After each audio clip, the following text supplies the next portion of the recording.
All right, we're back. Let's chat all things Challenge Cup. We've got Racing Louisville FC versus Kansas City Current in a Central Region matchup. This one kicking off at 6:30 p.m. Eastern in Kentucky. You can go ahead and watch this on Paramount Plus. You can catch it on CBS Sports Golazo Network as well for free. So make sure you tune in to the game because this is going to be Racing Louisville's first. You heard it here, first Challenge Cup game. They're just fine. They're just getting, for a team called Racing, they're getting in late into the race in this one. Oh, I like it. I like it, Sandra. I I mean, love a very, pun. very cheesy, but I Love a pun. appreciate it. I appreciate the effort. Thank you. Yes. Appreciate it. A late start for Racing Louisville getting into the Challenge Cup in this midweek action. And meanwhile, for Kansas City, they've played one. They beat Houston Dash in the first week, and then Kansas City getting a little bit of a break. But that was Kansas City's first ever win of the year. Yep. And now Racing Louisville, they're coming off their first ever win of the year in the regular season that happened last week. And Racing Louisville is kind of on this little bit of a turn and this little bit of a run right now. Can they keep it up? It's at home for Racing Louisville, which gives them, I think, a bit more of an advantage. No travel from the Friday or the Saturday weekend game that they just played into this weekend.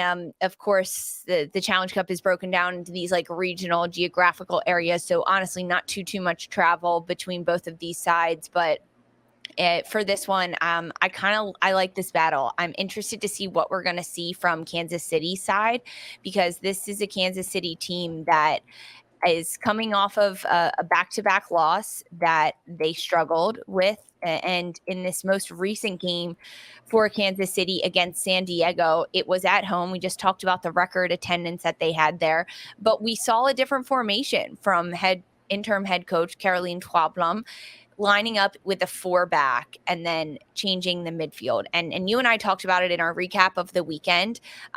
I didn't love it for Kansas City. I think when you have players like Kate Del Fava and Haley Mace that are not only racehorses and can just run the pitch up and down, they're good on both sides of the ball, defensively can make stops, and then can also provide to be a threat in the attacking end. That's what's worked really well for Kansas City.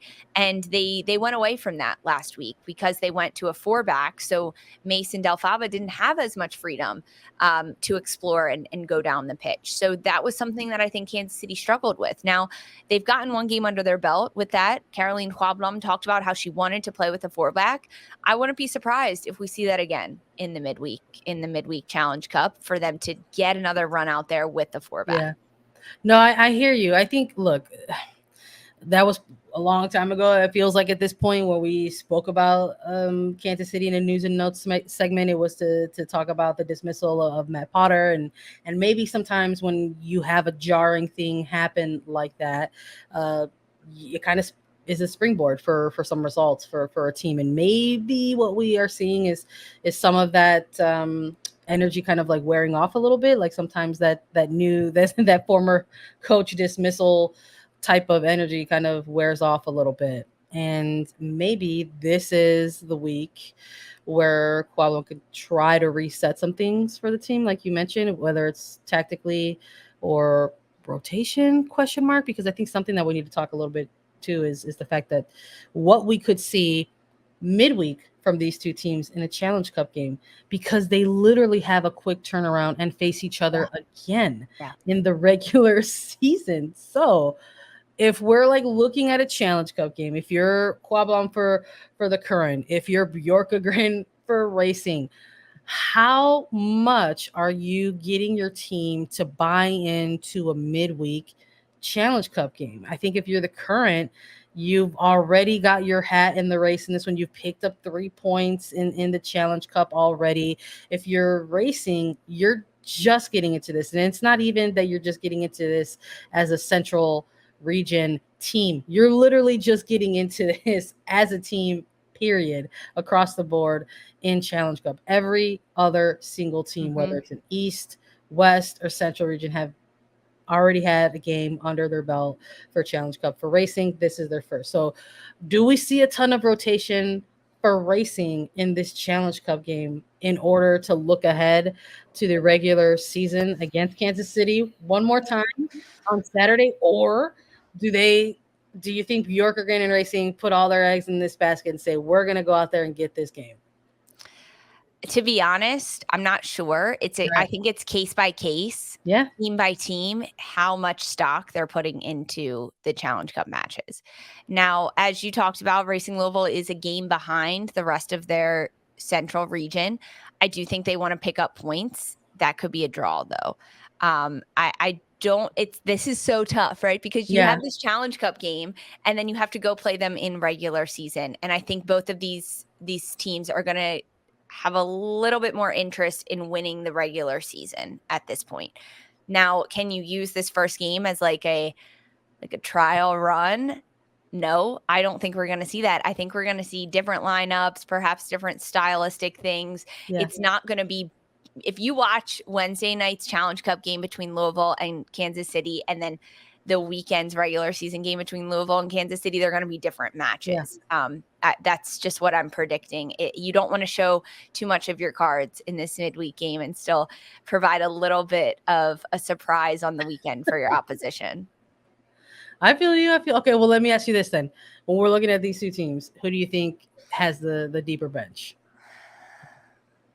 We've been seeing lengthy injury reports for Curran. I don't anticipate that's sorry that took me a whole 10 seconds to No. I was like, wait, all of a sudden. You know what? You know why it takes you a whole 10 seconds? Because you're like, I know the Curran is that have had a lengthy injury report, but it's like, what's going to happen week in and week out? Are they finally going to get some of their players back? Are we finally going to see Hamilton in a game like this? She was available last week, right? She was available off the bench, I believe, for Kansas City, but we never got to see her in the game. For the first time, Hamilton was available as a substitute in the regular season last week. Yeah.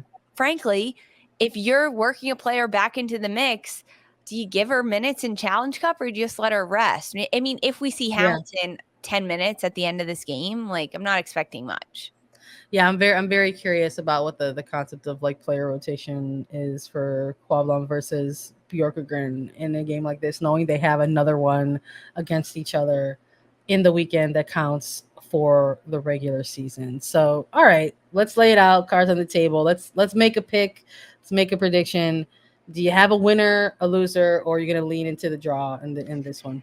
Totally would not be surprised if this is a draw between KC and Racing Louisville in the midweek Challenge Cup, because I think they're going to put more cards, more eggs into the basket for the regular season. But the win that Racing Louisville is coming off of, 3-0 over Chicago in the regular season, Wang Shuang getting her first NWSL goal, Canu doing big things in this match as well. I'm going to go with Racing Louisville in this one.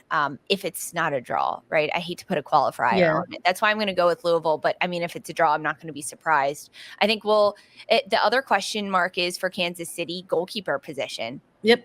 What are we going to see? It's been between Cassie Miller and AD Franch. Cassie Miller then let up a couple goals against Angel City. Casey didn't pick up that win, so Schwablom went with AD Franch. AD Franch let up 2 goals against San Diego. Now what do we see in the midweek? I think that, like, frankly, for Kansas City, they're focused on that a little bit. Like, who's going to be the better goalkeeper week in and week out every single day in training? And that's who's perhaps going to get minutes. I hear you on that. Maybe this is the game, like we've mentioned, maybe this is the game that Quablon uses to try to reset some tactics, and maybe this is a game that Louisville targets and feeds into with the momentum and the fact that it's their first Challenge Cup game. We saw a great game from Savannah DeMello and what she can bring for this team, and I think if she gets another good start going for Racing Louisville, I think they take all 3 points in this one as well. So I'm also going Louisville in this one for a Challenge Cup. It'll be interesting to see what shakes out ahead of their regular season matchup on Saturday.